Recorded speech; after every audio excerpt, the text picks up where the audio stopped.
Parang nauulit ang history para sa Laker fans, mga idol. Explain natin mamaya. Kinuha kasi ng Lakers para sa kanilang 24th overall pick si Cameron Carr mula sa Baylor University.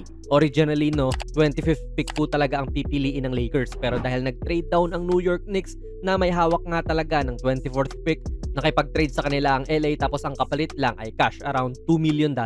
Kaya nakuha rin ng LA itong si Cameron Carr. Sa mga hindi po nakakaalam, isa pong 6'5 swingman si Carr at ang impressive sa kanya ay meron siyang almost 7'1 na wingspan. Hindi man ito ma-appreciate ng iba pero when you put it into perspective, mas mahaba pa literal ang wingspan niya kaysa kay Lebron. Si Lebron 6'9 ang height, tapos 7 flat yung wingspan niya. Si Carr, di hamak ang liit kay Lebron pero mas mahaba pa ang wingspan niya. So kakaibang measurement talaga to para sa kanya.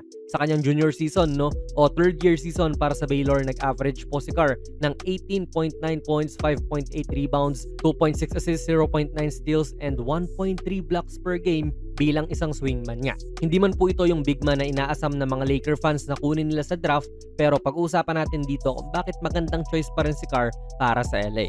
Manood ng live na laro sa basketball sa 1x Sports, gamitin ang ating code na JONASPB. Scan nyo lang po ang ating QR code. Unang-una kasi mga idol yung talent niya. Basically, ang ginawa ng Lakers dito ay kinuha nila ang best player available sa draft. Hindi yung namili sila ng player na base sa pangangailangan lang nila.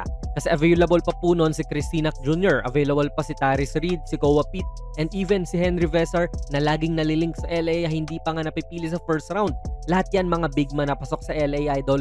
Kaya kung pangangailangan sa big ang usapan, pwede nila kunin ng isa sa mga yan. Pero hindi.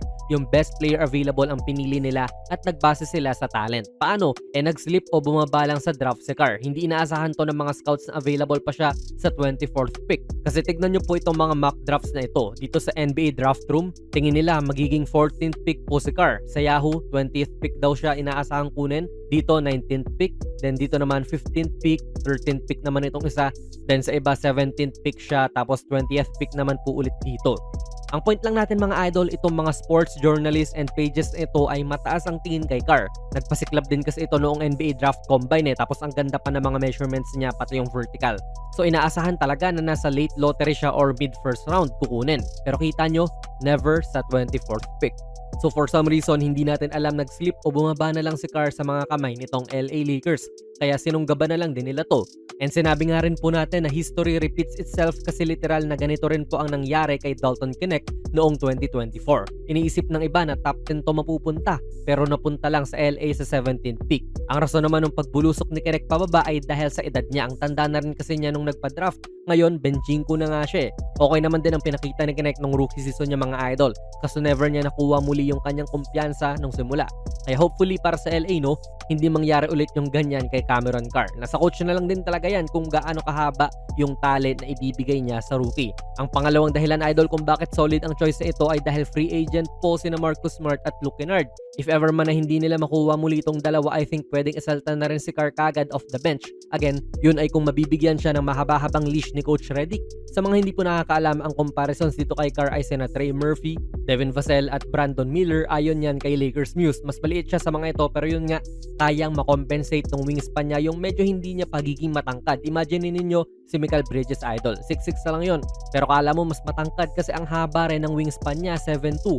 Kaya para sa akin yan din po ang dapat mold na gayahin ni Cameron Carr. Hindi siya yung magiging star player for sure kasi andyan sina Luka at AR. Pero pwede siyang maging solidong 3-and-D player na parang si Mikal Bridges. Kasi kita nyo naman, maganda ang plangketa niya sa labas. Tumitira na ng malayo noong college pa lang. 37.4% yan mga idol from deep noong college. And kung kasama na niya sina Luka at AR nga, maybe even LeBron, malamang marami na siyang open looks makukuha sa labas. Kaya okay na rin na parang insurance yan kung umalis man si Smart o Kennard sa Lakers. Pero kung bumalik man sila, malamang bangkurin tong si Carr. Kaya again, nakasalalay pa rin talaga ay Coach Redick kung magiging still ba itong pag-draft nila ay Carr or hindi. Not to mention, grabe kung lumundag din talaga itong si Carr idol. Kita nyo naman sa mga highlights Kaya bagay din yan kay Luka kasi naging kampi niya nun si Derek Jones Jr. na isa ring halimaw sa dakdakan.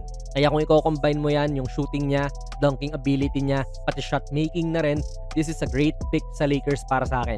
Syempre, risky pa rin po mga idol. Pwedeng masayang nga to at mababang kulang.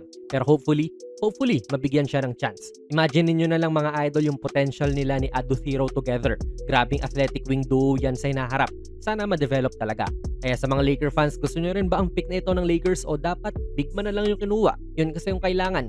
Ilagay nyo lang po ang inyong mga komento sa ating comment section. Kung nagustuhan nyo po ang ating video ay pakipindot na lang idol ng like button, mag-subscribe ka na rin sa ating channel. And ako nga pala si Jonas PB and as always, hanggang sa muli.